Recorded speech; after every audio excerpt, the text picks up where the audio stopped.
পূর্বাঞ্চলের রাজুকের প্লট বরাদ্দে অনিয়ম, দুদকের 3 মামলায় আসামি শেখ হাসিনা, রেহানা, ববি, টিউলিপ সহ 47 জন।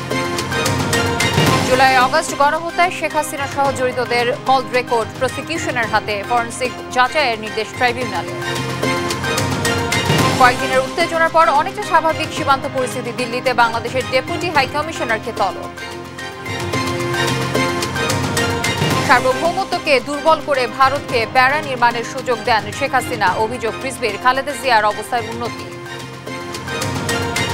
জগন্নাথ বিশ্ববিদ্যালয়ের দ্বিতীয় ক্যাম্পাসের কাজ সেনাবাহিনীকে দেওয়ার আশ্বাস উপাচার্যের, সচিবালয়ে অবস্থান কর্মসূচি প্রত্যাহার।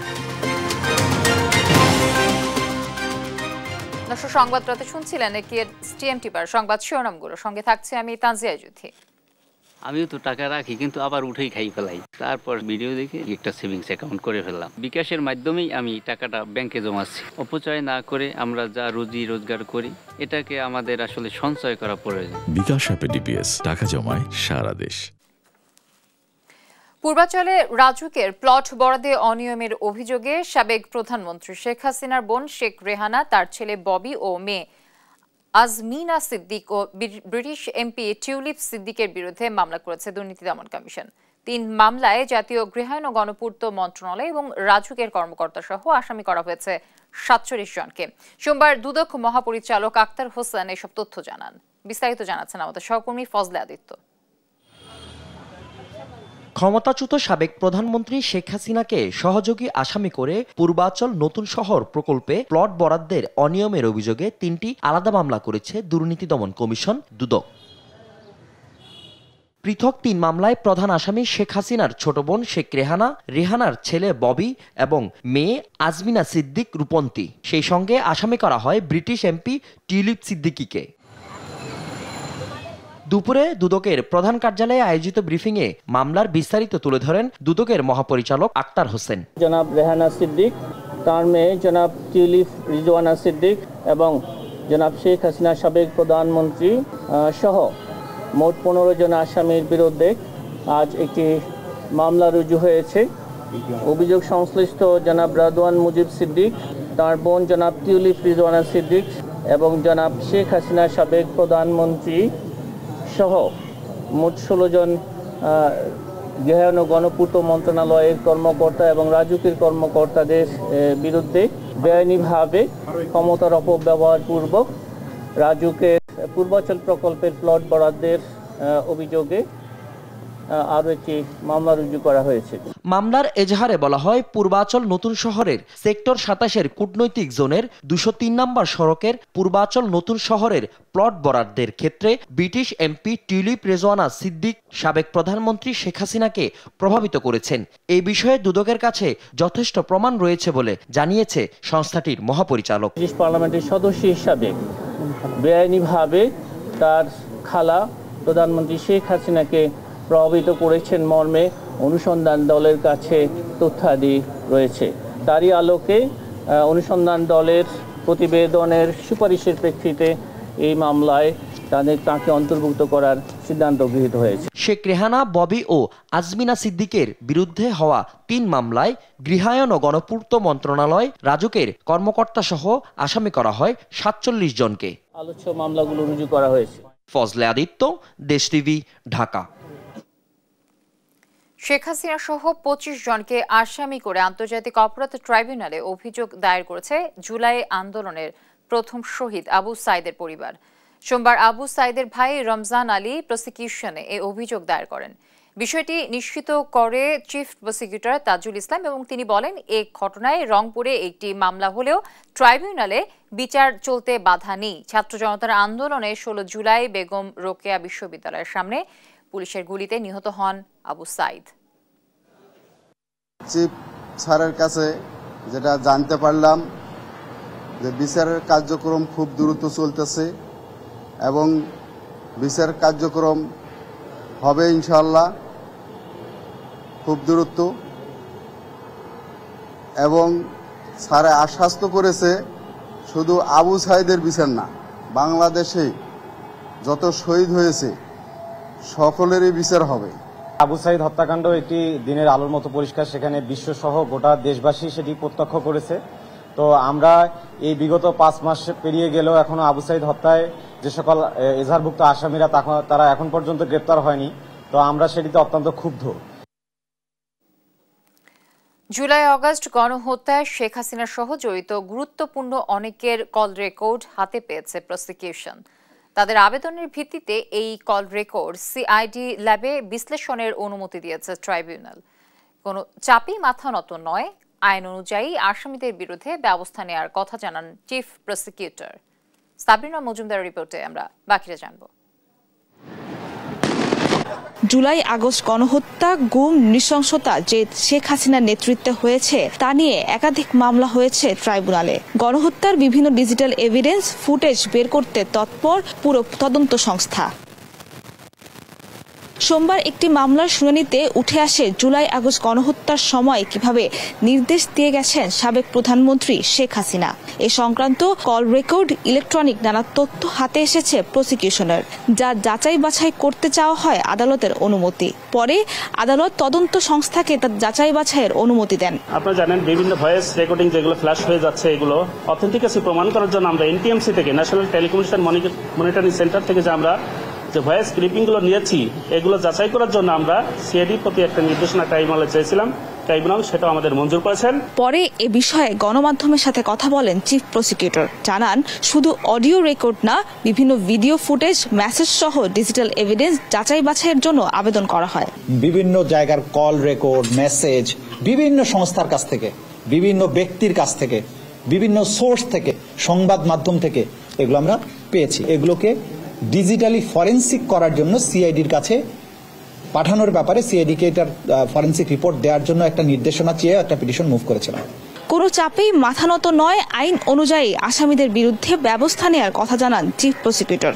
ট্রাইব্যুনাল কোনো চাপের মধ্যে নেই, প্রসিকিউশন এজেন্সি কোনো চাপের মুখে নেই, এবং কোনো চাপ যদি আসেও এই ট্রাইব্যুনাল অথবা তদন্ত, অ্যাটলিস্ট আমার তদন্ত সংস্থা বা আমার প্রসিকিউশনের পক্ষ থেকে বলতে পারি, আমরা কোনো চাপের কাছে সামান্যতম নত হওয়ার কোনো কারণ নেই। এবং আমরা প্রত্যেক প্রসিকিউটর এবং আমরা যারা এর সাথে আছি, আমরা দেশ জাতি আইনের প্রতি কমিটেড।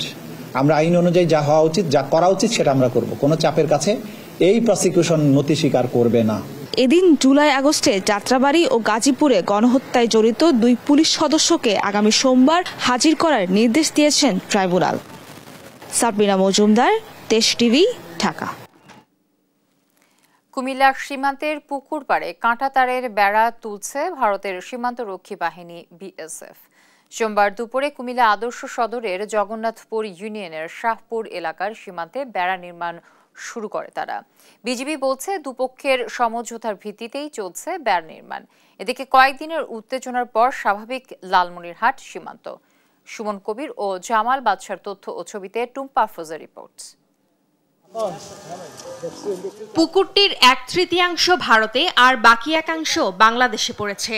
তবে উভয় দেশের বাসিন্দারা এই পুকুরে গোসল সহ প্রয়োজনীয় পানি সংগ্রহ করে। সেই পুকুর পাড়েই বেড়া তুলছে বিএসএফ। সোমবার সরেজমিনে গিয়ে দেখা যায় শাহপুর সীমান্তের পুকুরটির কাছেই সতর্ক অবস্থানে আছে বিজিবির টহল দল। অন্যদিকে বিএসএফ এর উপস্থিতিতে চলছে বেড়া নির্মাণের কাজ। বিএসএফ এর এমন কর্মকাণ্ডে ক্ষোভ ও আতঙ্ক বিরাজ করছে স্থানীয়দের মাঝে। তাদের অভিযোগ, 0 পয়েন্টের দিকে গেলেই অস্ত্র তাক করে বিএসএফ সীমান্ত ছাড়ার হুমকি দেয়। না, আমরা তার কারণে বেড়া 20 গজের ভিতরে দিতেছে, এটা আমরা তো খারাপ লাগতেছে। আন্তর্জাতিক রায় আছে 150 গজ দূরে তার কারণে বেড়া, আর এই জায়গা দিতেছে মাত্র 20 গজের ভিতরে। এদেরকে আমরা উপকার কি, আমরা তো ক্ষতি হইতেছে। আমরা অনেক সময় দেখতে যাই যে কোথায় বেড়া দেয়, তারা এই সুযোগটা দিতেছে না। বন্দুক দেখায় বা গুলি করে দিব, সরে যাইতে বলে। তো 20 গজের ভিতরে বেড়া দিলে তো আমরা অত্র এলাকার মানুষ একটু বিপদে পড়বো। কেন এইদিকে হাঁটাচলা করা যাবে না, হাঁটাচলা করতে গেলে মনে করেন গুলি দিব বা ধমকাইতে আছে, জমি জামা আছে, এটাও ব্যবহার করা যাবে না। আমাদের বর্ডারে যে বেড়া হইতে আছে, তো আমরা তো আত্মীয় স্বজন ইন্ডিয়া এদিকে এদিকে আসিল, এতদিন তো কথাবার্তা বলছি। এখনও একটু বেড়া হয়ে যাওয়ার পরে কথাবার্তা বলতে হয় না। তবে বিজিবি আছে, ইনশাল্লাহ আমরা এই নিরাপদে করতে পারি। বিজিবি আমরা করে দিয়ে সুযোগ করে দিতে আছে। তবে বিজেপি বলছে 2 পক্ষের সমঝোতাতেই বেড়া নির্মাণ করছে ভারত। নকশার বাইরে কাজ করলে বাধা দেয়া হবে। হ্যাঁ, চুক্তিতে আমরা যেরকম পেয়েছি যে আখাউড়া 150 গজের ভিতরে আখাউড়ার ওখানে একটা রেলওয়ে প্রজেক্ট আছে, সেটা আমরা করব। আর এই চুক্তিতে একইভাবে বলা আছে 150 গজের ভিতরে ইন্ডিয়া এখানে বিএসএফ কাঁটাতারে বেড়া দিবে। তো 150 গজের ভিতরে দুইটা, একটা বাংলাদেশের ভিতরে স্থাপনা হবে আর একটা ইন্ডিয়ার ভিতরে এই কাঁটাতারে বেড়া হবে। তো সেই চুক্তি অনুযায়ী কাজটা করছে, এখানে অবৈধ কোনো কিছু হচ্ছে না। এদিকে লালমনিরহাটের দহগ্রাম সীমান্তে বিএসএফ এর কাঁটাতারের বেড়া নির্মাণ ঘরে কয়েকদিনের উত্তেজনার পর সোমবার পরিস্থিতি কিছুটা স্বাভাবিক হয়েছে। টুম্পা আফরোজ, নিউজ ডেস্ক, দেশ টিভি। সীমান্ত উত্তেজনা নিয়ে ঢাকায় নিযুক্ত ভারতীয় হাইকমিশনার প্রণয় ভার্মাকে পররাষ্ট্র দপ্তরে ডাকার পরদিনই দিল্লিতে বাংলাদেশের উপ হাইকমিশনার নুরুল ইসলামকে তলব করেছে ভারত। সোমবার ভারতের ANI, NDTV সহ বিভিন্ন গণমাধ্যম তাদের প্রতিবেদনে এ তথ্য জানিয়েছে। বৈঠক শেষে দুপুরে দিল্লির সাউথ ব্লক থেকে বের হতে দেখা যায় উপ হাইকমিশনার নুরুল ইসলামকে। বাংলাদেশ সীমান্তে নির্দিষ্ট 5টি স্থানে বেড়া দেওয়ার চেষ্টা করছে অভিযোগে গতকাল রোববার প্রণয় ভার্মাকে তলব করে ঢাকা। এদিন বিকেল 3টার দিকে পররাষ্ট্র মন্ত্রণালয়ে যান প্রণয় ভার্মা।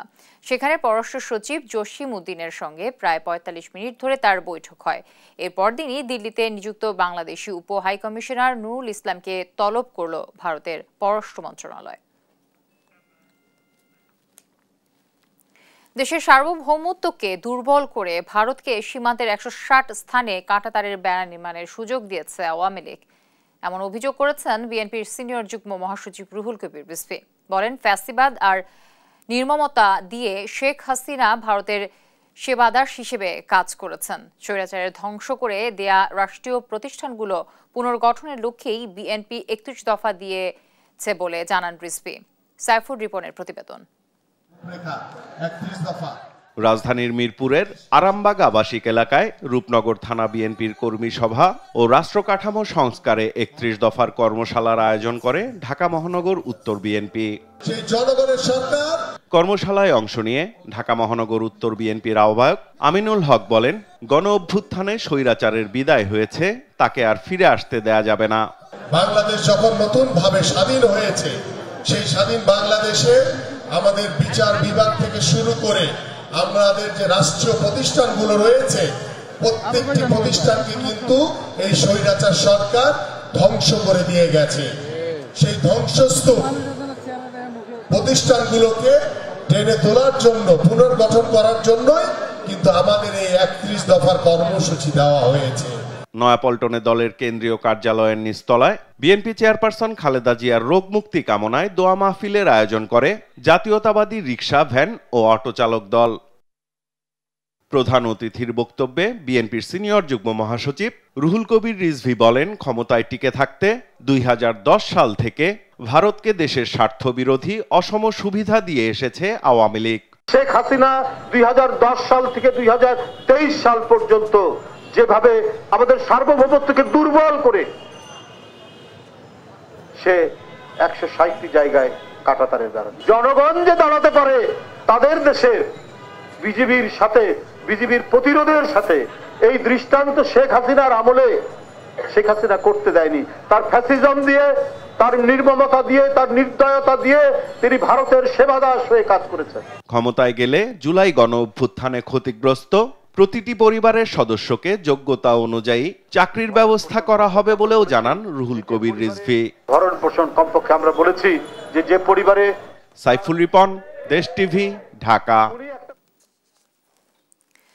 ঘাটতি মেটাতে কিছু পণ্যের উপর ভ্যাট বাড়ানো হয়েছে বলে জানিয়েছেন খাদ্য মন্ত্রণালয়ের উপদেষ্টা আলী ইমাম মজুমদার। সোমবার সকালে মাদারীপুর সার্কিট হাউসে এক অনুষ্ঠানে তিনি একথা বলেন। এবছরে অকাল বন্যায় আমন ফসলের ক্ষতি হয়েছে উল্লেখ করে উপদেষ্টা বলেন, খাদ্য নিরাপত্তার ঝুঁকি কমাতেই বর্তমান সরকার চেষ্টা চালাচ্ছে। OMS কার্যক্রম বাড়ানোর কথাও জানিয়ে তিনি বলেন, এজন্য খাদ্য আমদানির ব্যবস্থা করা হয়েছে। এদিন বরিশালেও আমন ধান সংগ্রহ ও লক্ষ্যমাত্রা নিয়ে আলোচনা সভায় কথা বলেন উপদেষ্টা।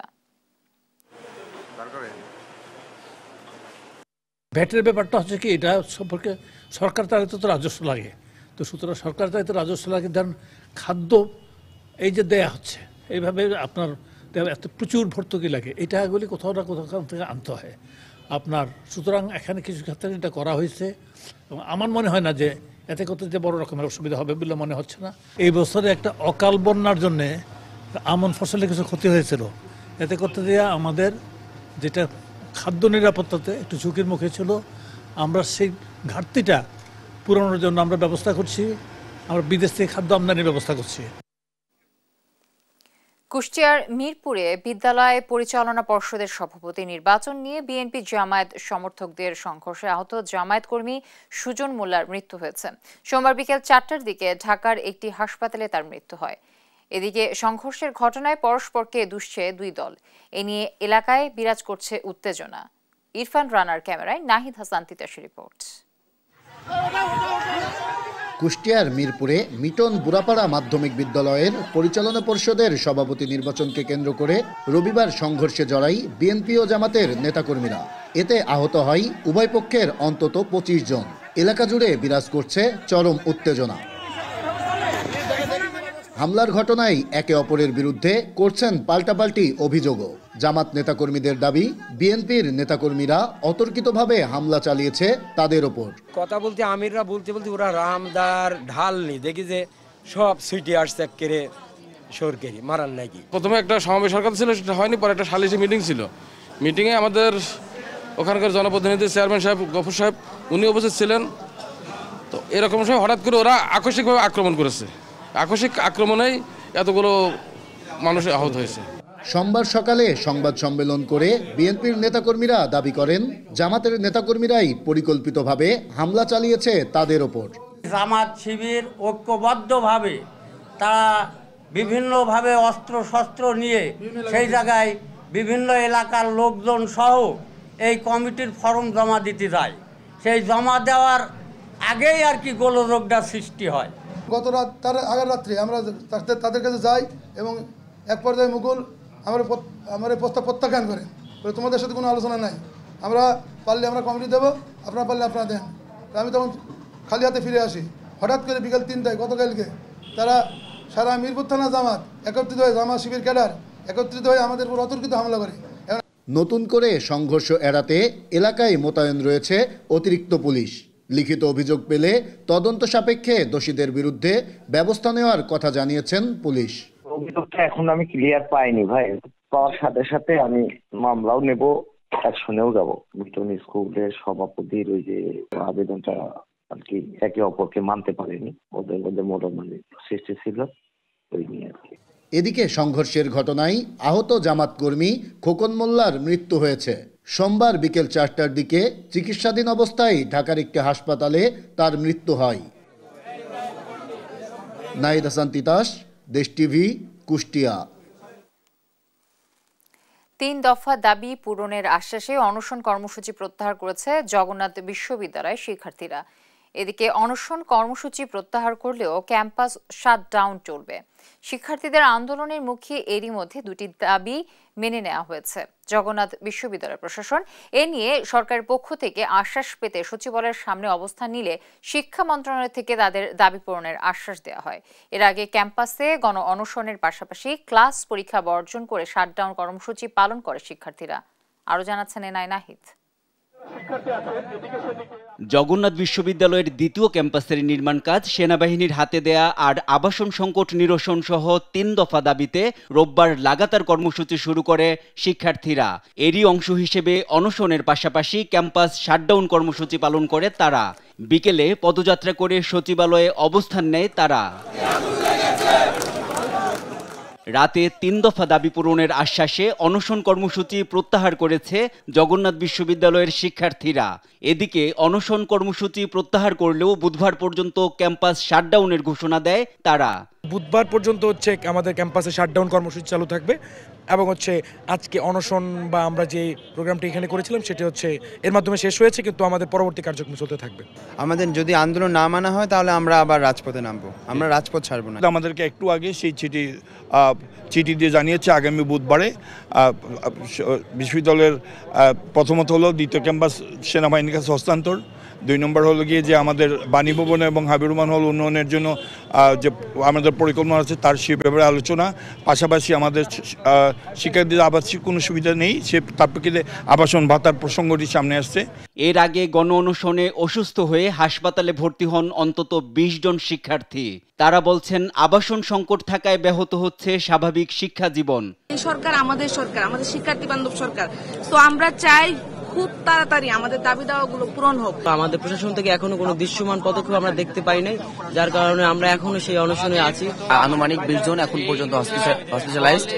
আমরা হসপিটালে ছিলাম, কিন্তু আমরা পরবর্তী কর্মসূচির জন্য আমরা মূলত এখানে আসছি। শিক্ষার্থীদের অনশন ভাঙতে কয়েক দফায় চেষ্টা চালায় বিশ্ববিদ্যালয় প্রশাসন। এ সময় আন্দোলনের সঙ্গে একাত্মতা জানায় শিক্ষক সমিতি।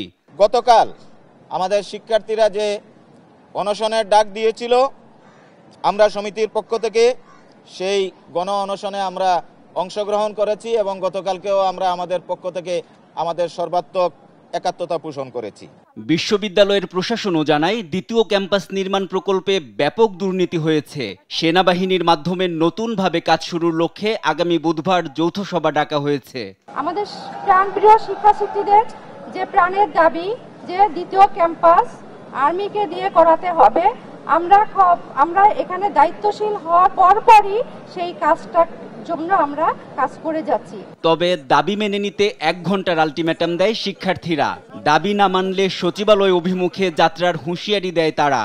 আমরা অনশনরত থাকা অবস্থায় সংশ্লিষ্ট মন্ত্রণালয় থেকে 1:30 পর্যন্ত সময়ের মধ্যে কোনো ধরনের চিঠি যদি না আসে, বসার চিঠি যদি না আসে, তবেই আমরা সচিবালয় অভিমুখে যাত্রা করব। পরে এ বিষয়ে ব্যবস্থা নেওয়ার আশ্বাস দিয়ে শিক্ষার্থীদের অনশন ভাঙ্গার আহ্বান জানায় উপাচার্য।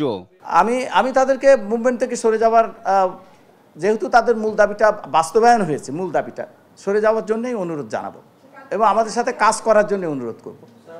আমরা ওদের সাথেই কাজ করব। নির্ধারিত সময় শেষে বিকেল 4টায় সচিবালয় অভিমুখে যাত্রা করেন শিক্ষার্থীরা। NI নাহিদ, দেশ টিভি, ঢাকা। দেখছেন